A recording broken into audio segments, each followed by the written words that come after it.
નમસ્તે મિત્રો, સ્વાગત છે તમારું મારા આજના નવા વિડીયોમાં. મિત્રો, આજે આપણે બનાવીશું આખા બટેકા અને મેથીનું શાક. તો એના માટે બટેકા આપણે નાના નાના લેવાના છે અને એને આપણે એક હાફ કૂક કરવાના છે, બોઇલ કરવાના છે. પ્રોપર બોઇલ નહીં કરીએ આપણે. અને બોઇલ કર્યા પછી આપણે આના 2 પાર્ટ કરી લઈશું. અને મેથીને આપણે ઝીણી સમારી અને સારી રીતે ધોઈ લેવાની છે. તો આપણે મેથીને પણ ધોઈ અને લઈ લીધી છે. બટાકાને આપણે બોઇલ કરી અને એના વચ્ચેથી આપણે 2 ભાગ કરી દઈશું. તમારે આખા રાખવા હોય તો તમે આખા પણ રાખી શકો છો. તો મિત્રો, બટાકાને બોઇલ કરવા મૂકીએ ત્યાં સુધી આપણે મિક્સરમાં એક મસાલો કરી લઈએ. મિત્રો, આપણે એક મિક્સર જારમાં ધાણા આખા, જીરું, મરી અને 1-2 આપણે લવિંગ લીધા છે, એ એડ કરી દઈશું. ત્યારબાદ આપણે ધાણાના આપણે થોડા ડંઠલ એડ કરી દઈશું. એને પણ આપણે ધોઈને જ લીધા છે. ત્યારબાદ 2 થી 3 આપણે લીલા મરચાં એડ કરી દઈશું.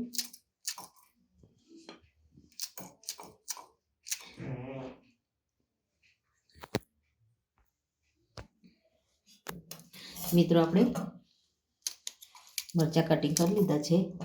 હવે આપણે એક મીડિયમ સાઇઝનો ટુકડો આદું લઈશું. એને પણ આપણે ઝીણું થોડું સમારીને લઈ લઈશું.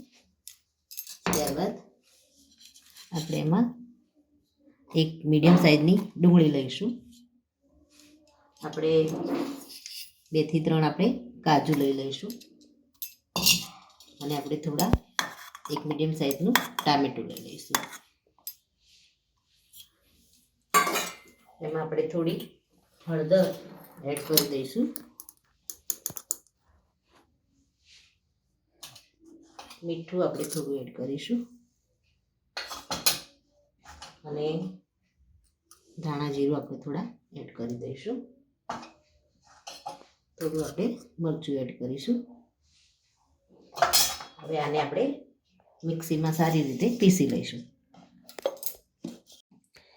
મિત્રો, આપણે મિક્સરમાં ગ્રેવી રેડી કરી દીધી છે. આપણે વઘાર માટે કડાઈમાં જીરું થોડું એડ કરીશું. અને જીરું આપણું થોડું ગરમ થાય એટલે એમાં સરસિયું એડ કરીશું. આપણે સરસિયાના તેલમાં બનાવીશું તો આનો ટેસ્ટ અને કલર બંને ખૂબ જ સારો આવે છે. તો આપણે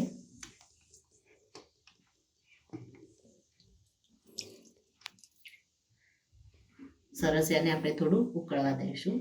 થોડું એની કચાશ દૂર કરવા માટે સરસિયાને ધુમાડો થોડો નીકળે ત્યાં સુધી આપણે ગરમ કરવાનું રહેશે. મિત્રો, આપણું સરસિયાનું તેલ સરસ ઉકળી ગયું છે. આપણે ગેસને બંધ કરી દઈશું.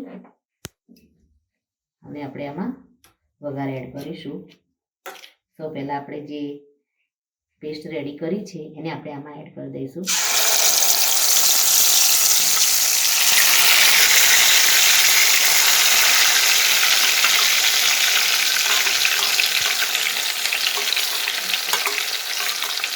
ગેસને આપણે બંધ એટલા માટે કરીએ કે પેસ્ટ આપણે રેડી હતો તેલ આપણી ઉપર ઉડે નહીં.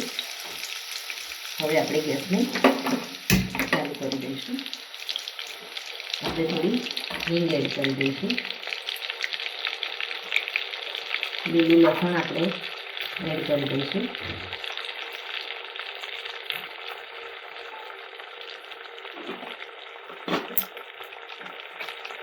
વઘારને આપણે ચલાવી લઈશું.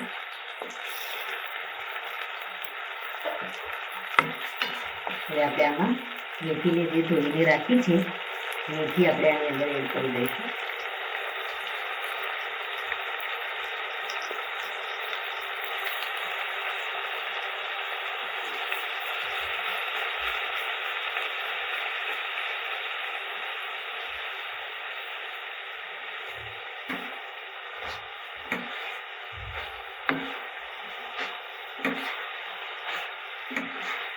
બધી જ મેથીને આપણે બધું કરી અને આપણે ચલાવી તો આપણી મેથી થોડી સોફ્ટ થઈ છે. બીજી મેથી પણ આપણે આની અંદર એડ કરી દઈશું.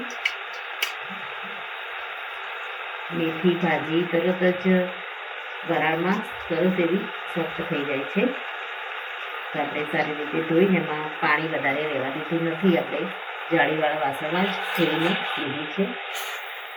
એટલે આપણી મેથી ફટાફટ થઈ જશે.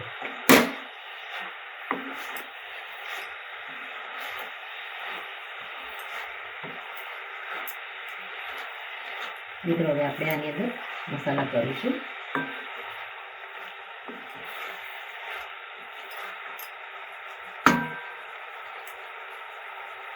તો પહેલાં આપણે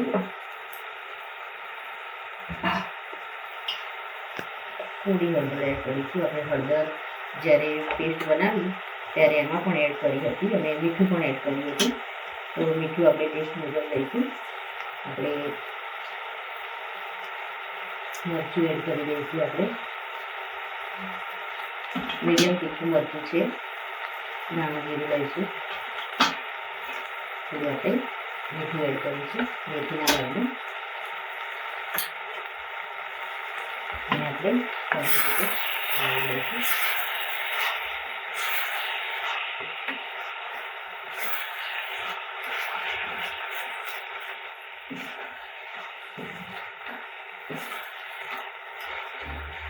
મસાલા આપણા દાજી નહીં એના માટે આપણે થોડું પાણી એડ કરી અને મેથીને થોડું કાપવા દઈશું. પાણી એડ કરીશું તો મેથી પ્રોપર સારી રીતે પાકશે.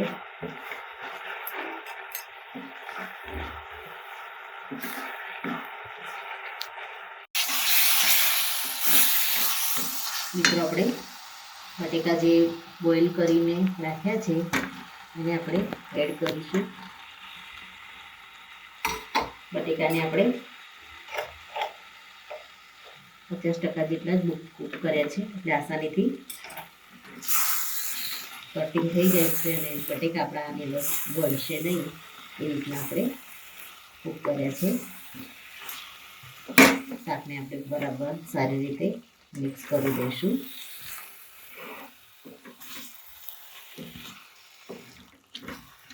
ઉપર આપણે કાશ્મીરી લાલ મરચું આપણે કલર માટે એડ કરી દઈશું.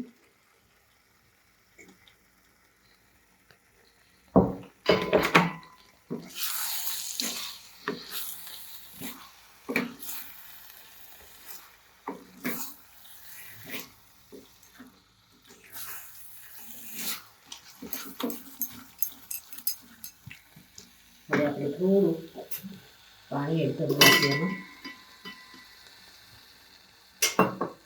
જેથી મેથી મસાલા અને બટેકા છે સરસ રીતે કૂક થઈ જાય.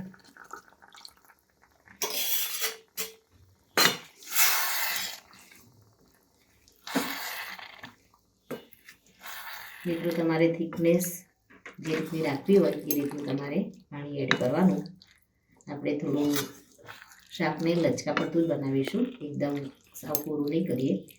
આપણે થોડું હજુ પાણી એડ કરીશું અને ગેસને આપણે મીડિયમ રાખી અને શાકને આપણે થવા દઈશું.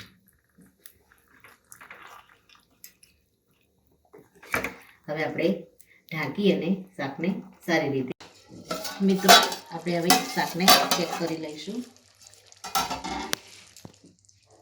આપણું શાક છે બની અને રેડી થઈ ગયું છે. ઉપરથી આપણે લીલું લસણ થોડું એડ કરી દઈશું. લીલા ધાણા આપણે એડ કરીશું.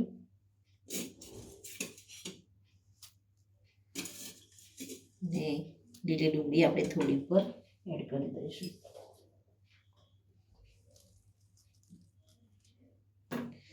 પરથી આપણે ગરમ મસાલો નાખી દઈશું. શાકને આપણે મિક્સ કરી દઈશું. ગેસને આપણે બંધ કરી દઈશું. તો મિત્રો આપણું શાક છે મેથી અને બટેકાનું બની અને રેડી થઈ ગઈ છે. મિત્રો તમારે બટેકા આમાં આખા લેવા હોય તો પણ તમે લઈ શકો છો. મસાલો આપણો સારી રીતે અંદર ઉતરે એ માટે આપણે બટેકાના 2 ભાગ કરી અને આપણે બટેકા લીધા છે. તો મિત્રો આપણે હવે આને સર્વ કરી લઈશું. મિત્રો રેડી છે આપણું મેથી અને બટેકાનું શાક. મિત્રો આ સાથે મારો આ વિડીયો અહીંયા પૂરો થાય છે. જો મારો વિડીયો તમને ગમતા હોય તો લાઈક કરો, શેર કરો અને મારી ચેનલને સબસ્ક્રાઈબ કરવાનું ભૂલશો નહીં. અને કમેન્ટમાં જરૂરથી લખો કે મારી આ રેસીપી તમને કેવી લાગી. ફરી મળીએ મિત્રો એક નવા જ વિડીયો સાથે. ત્યાં સુધી આવજો. Thank you.